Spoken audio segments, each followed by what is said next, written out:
नमस्कार साथियों, जय हिंद, जय भारत। कहा जाता है कि हाथी के दांत दिखाने के अलग और खाने के अलग। कुछ दिनों पहले मैंने एक पोल किया था, उसके अंदर लिखा था कि महिला सशक्तिकरण में राजस्थान भाजपा, आप ध्यान से देखिए, राजस्थान भाजपा सरकार का कितना योगदान रहा, कितनी सीटों पर विधानसभा चुनाव में महिलाओं को टिकट दिया था, उस पर वीडियो बनाऊं। आप देख सकते हैं कितने लोगों ने कहा हाँ बना और कितनों ने कहा नहीं। आज मैं बात करता हूं कि जो सरकार कहती है कि हम महिलाओं को सशक्तिकरण के लिए हम रीट भर्ती के अंदर 50% रिजर्वेशन देंगे, आखिरकार उसी सरकार जो चुनाव लड़ने वाली थी विधानसभा का 2023 के अंदर 3 दिसंबर को, जिसका परिणाम आया था, आखिरकार उस चुनाव के अंदर उस सरकार ने महिलाओं को टिकट ही कितने दिए थे। आज मैं बात करता हूँ विधानसभा चुनाव के अंदर भाजपा ने महिलाओं को कितने टिकट दिए थे।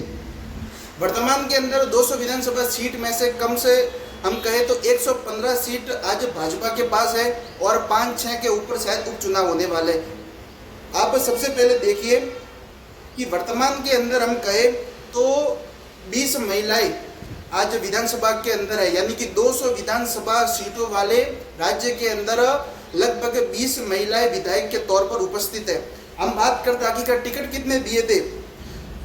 आप देखिए, इसके अंदर लिखा है कि इसमें सदन की ताकत मौजूदा विधानसभा की तुलना में थोड़ी कम हो गई है।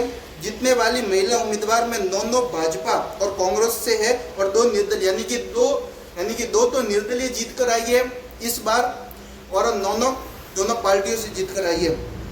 इस बार मैदान में कुल 50 महिला उम्मीदवार थी, जिनमें से 20, आप ध्यान से देखिए, जो पार्टी कहती है कि हम महिला सशक्तिकरण के ऊपर बल दे रहे हैं, उस पार्टी ने विधानसभा चुनाव के अंदर मात्र 20 टिकटें दी थी।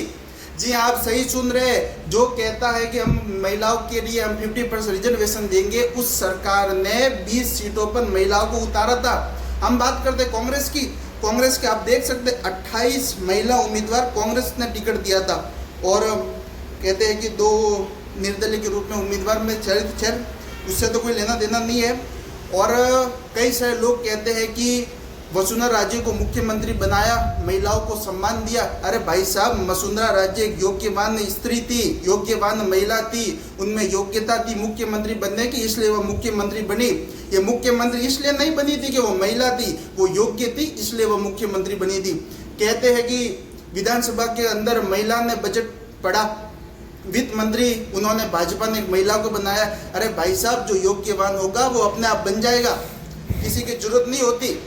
अब मैं बात करता हूँ कि अगर चलो विधानसभा जो पहले बात होगी, चलो छोड़ो, मैंने सुना है राजस्थान के अंदर उपचुनाव होने वाला है, शायद तक 5 सीटों पर होने वाले, निश्चित आंकड़ा मुझे नहीं पता। अगर महिला सशक्तिकरण पर आप इतना जोर देना चाहते हो तो जो उपचुनाव होने वाले हैं उसके अंदर क्यों ना 500 सीटों पर महिला उम्मीदवारों को खड़ा कर दिया जाए। मैं विरोध नहीं करता महिलाओं को, मैं तो आगे से बोल रहा हूँ कि 500 सीटों पर महिलाओं को लड़वा दो। आज अगर आप अपने मंत्रिमंडल की अगर बात करेंगे तो राजस्थान के मंत्रिमंडल के अंदर मैंने कल देखा था, मात्र 3 से 4 नाम मुझे दिखे थे। अगर आप ध्यान से देखोगे तो कम से कम आपको 5-6 नाम दिखेंगे। 5-6 नाम भी मैं ज़्यादा बोल रहा हूँ, इससे ज़्यादा मंत्रिमंडल के आपको नाम नहीं दिखेंगे महिलाओं के।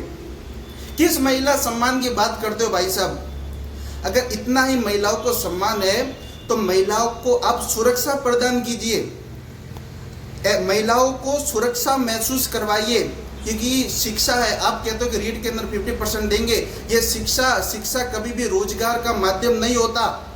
अगर आप उनको अध्यापिका बनाकर आप चाहते कि मुझको रोजगार देंगे, तो मैं अब भी कहता हूँ कि शिक्षा कभी भी रोजगार का एक माध्यम नहीं होता। आप इनको अगर रोजगार ही देना चाहते हो तो कम से कम पहले आप उनको सुरक्षा दीजिए। जब महिलाएं घर से ही बाहर नहीं निकल पाएगी तो आपके रोजगार का क्या करेगी। और मैं और बात करता हूँ, अगर आप महिलाओं को आपने पहले मुझे लगता है 30% रिजर्वेशन था, 50% किया है। आप 2011 से लेकर जो अब तक जो रीट भर्ती हुई है उन सब के अंदर आप निकालो कि महिलाओं ने अभी तक फॉर्म कितने भरे। अगर महिला फॉर्म ही अगर 30-35% भरती है, बाकी जो बचा हुआ 65 या 70% अगर पुरुष फॉर्म भरते हैं और उन 30-35% महिलाओं को अगर आप 50% रिजर्वेशन दे रहे हैं तो यह शिक्षा की गुणवत्ता में कमी नहीं हो जाएगी। और मैं फिर से कहता हूँ, शिक्षा कभी भी रोजगार का एक साधन नहीं हो सकता। ये विकास का साधन है जिससे राज्य और देश की उन्नति होती है। इसी के साथ मैं इस वीडियो को यही समाप्त करता हूँ। कहने के लिए तो और भी बातें थी, परंतु अगली वीडियो में जरूर बोलूँगा। और मैं इस वीडियो को यही समाप्त करता हूँ। मैं आपका अपना प्रेक्षक राजपुरोहित। जय हिंद, जय भारत।